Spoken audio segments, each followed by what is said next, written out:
दोस्तों आज का जो आपका पेपर हुआ है क्लास 10th का जो मैथ का पेपर हुआ है, हमारे पास कोड है FZ 822 FZ। ये कोड है, तो अपने आंसर चेक कर लीजिए फटाफट और वीडियो को लाइक और शेयर अपने दोस्तों के पास जरूर शेयर कर देना। तो देखो, पहला क्वेश्चन पूछा गया था ये आपका।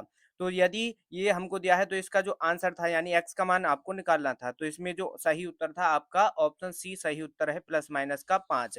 Next question, question number 2। तो इसमें जो है रूट दो, ये 2 मल्टीप्लाई में रूट 2 क्या है, 1, ये आपकी अपरिमेय संख्या है, तो यानी बी इसमें सही हो जाएगा। जिन्होंने बी लगाया है उनका पूरा बिल्कुल सही आंसर है। Next question, question number 3। Question number 3 है, यदि cos थीटा बराबर 12/3 है तो कॉट इसका कॉट थीटा का मान, तो कॉट थीटा का मान क्या होगा, 12/5 क्या हो जाएगा, 12/5। ठीक, तो जिन्होंने डी लगाया है ऑप्शन डी इसका, तो उनका सही आंसर है।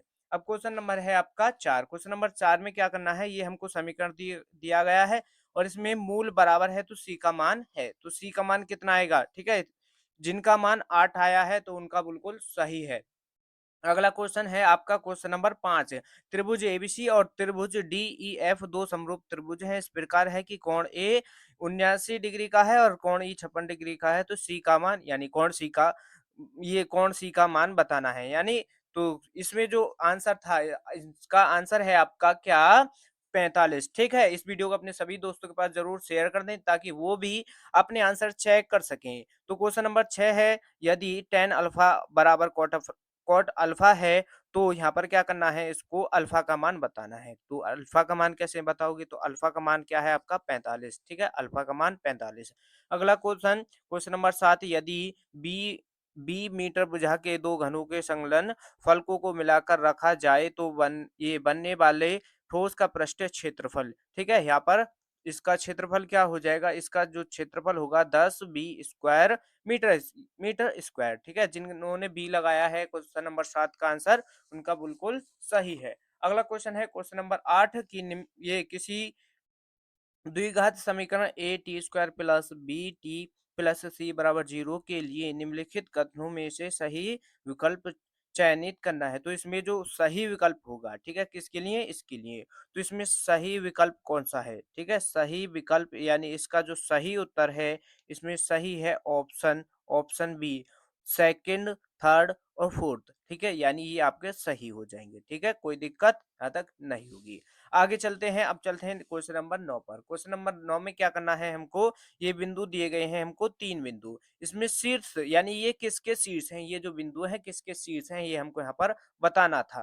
तो इसमें ये जो शीर्ष होंगे आपके समबाहु त्रिभुज के शीर्ष होंगे। जब आपने इनको सॉल्व किया होगा, जिन्होंने समबाहु त्रिभुज लगाया है, ठीक है, तो उनका बिल्कुल सही आंसर है। ठीक, तो चलो आगे क्वेश्चन नंबर 10 पर। क्वेश्चन नंबर 10 है, निम्नलिखित सारणी का बहुलक होगा। तो बहुलक कैसे निकालते हैं, तो बहुलक कैसे निकालते हैं, जो बारंबारता आपको दी गई है उसमें हाईएस्ट मान देखते हैं।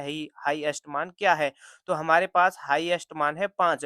तो 5 का जो होगा आपका बहुलक वर्ग, तो बहुलक वर्ग कौन सा हो जाएगा, 12 से 22। तो 12 से 22 कहाँ पर है, ये रहा, यानी ऑप्शन ए इसका सही उत्तर हो जाएगा। अगला क्वेश्चन है, यदि ये क्वेश्चन नंबर 11, यदि एक घटना ये अवश्य रूप से घटती है तो इसकी प्रायिकता, तो अवश्य रूप से यानी स्वतंत्र रूप से घट जाए तो उसमें घटना 1 हो जाएगी, क्या हो जाएगी, 1 हो जाएगी। चलिए अब नेक्स्ट क्वेश्चन है क्वेश्चन नंबर 12, निम्नलिखित सारणी का माध्य का वर्ग। यहाँ पर क्या है, आपको सी एफ निकालना था, क्या निकालना था, इसके बराबर में सी एफ निकालते। ठीक, तो जब इसको सॉल्व करते तो यहाँ पर इसका आंसर क्या हो जाता, इसका जो वर्ग होता 12 से 18। ठीक, ये हो जाता। तो चलिए अगला question, question number 13। Question number 13 में क्या पूछा है हमको से कि दो संख्याओं का योगफल और अंतर हमको दिया है, यानी योगफल ये है, अंतर ये है, तो इसमें मान एक्स वाई के निकालने थे। कैसे निकालने थे, तो इसमें जो जिनका जो मान है, यानी एक्स का मान 7 आया है और वाई का मान 3 आया है, तो यानी ऑप्शन बी जिन्होंने लगाया है वो बिल्कुल सही है।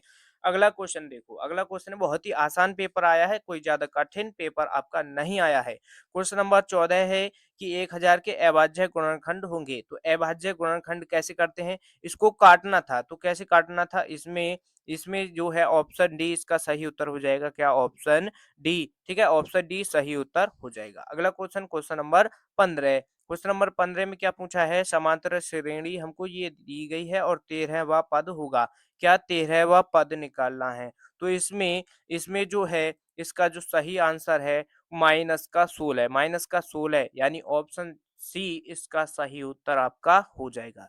तो चलिए नेक्स्ट क्वेश्चन है, नेक्स्ट क्वेश्चन था आपका क्वेश्चन नंबर 16 कि 21 सेंटीमीटर त्रिज्या वाले एक वृत्त पर ये चाप लगाया और 30 सेंटीमीटर का कोण अंतरित होता है तो चाप की लंबाई, तो चाप की लंबाई का फॉर्मूला आपको पता है क्या? थीटा बराबर थीटा बटे 360 पाई आर स्क्वायर इस फॉर्मूले को लगा देना, लगाया होगा और यहाँ पर इसका जो आंसर है 11 सेंटीमीटर जिनका आया है तो बिल्कुल उनका करेक्ट आंसर है। ठीक है, अगला क्वेश्चन, क्वेश्चन नंबर 17 बहुत ही आसान है और ये सभी क्वेश्चन देखो, एक भी क्वेश्चन ऐसा नहीं है जो हमने कल यहाँ पर सॉल्व नहीं कराया हो। जिन्होंने अगर उस पेपर को देखा है तो उन्होंने एक भी क्वेश्चन को यहाँ पर गलत नहीं किया होगा।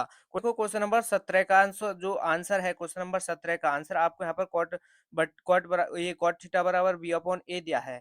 जिन्होंने इसमें साइन से मल्टीप्लाई करी है, जिन्होंने साइन से अंश बटे हर में मल्टीप्लाई करी होगी तो उनका मान क्या आया होगा? 0।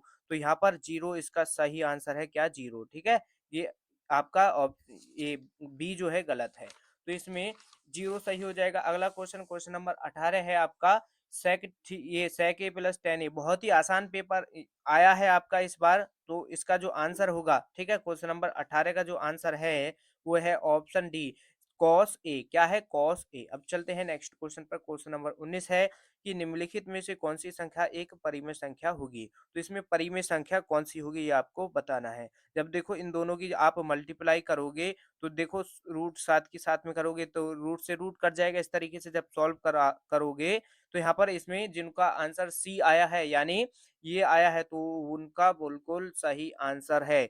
जिन्होंने सी लगाया है उनका सही आंसर है। अगला क्वेश्चन है क्वेश्चन नंबर 20 और लास्ट क्वेश्चन कि 3 सेंटीमीटर त्रिज्या के एक वृत्त के केंद्र से 5 सेंटीमीटर दूरी पर स्थित किसी बिंदु से वृत्त पर खींची गई एक स्पर्श रेखा की लंबाई, तो स्पर्श रेखा की लंबाई, ठीक है, तो इसमें क्या हो जाएगा? ऑप्शन ऑप्शन बी 4 इसका सही उत्तर हो जाएगा 4। ठीक है, तो ये आपके आंसर थे, तो इनको अच्छी तरीके से चेक कर लेना। जिनकी जितने आपके क्वेश्चन सही हुए हैं कमेंट में जरूर बताना आपने कितने क्वेश्चन सही किए हैं। इस वीडियो को अपने सभी दोस्तों के पास जरूर शेयर कर देना।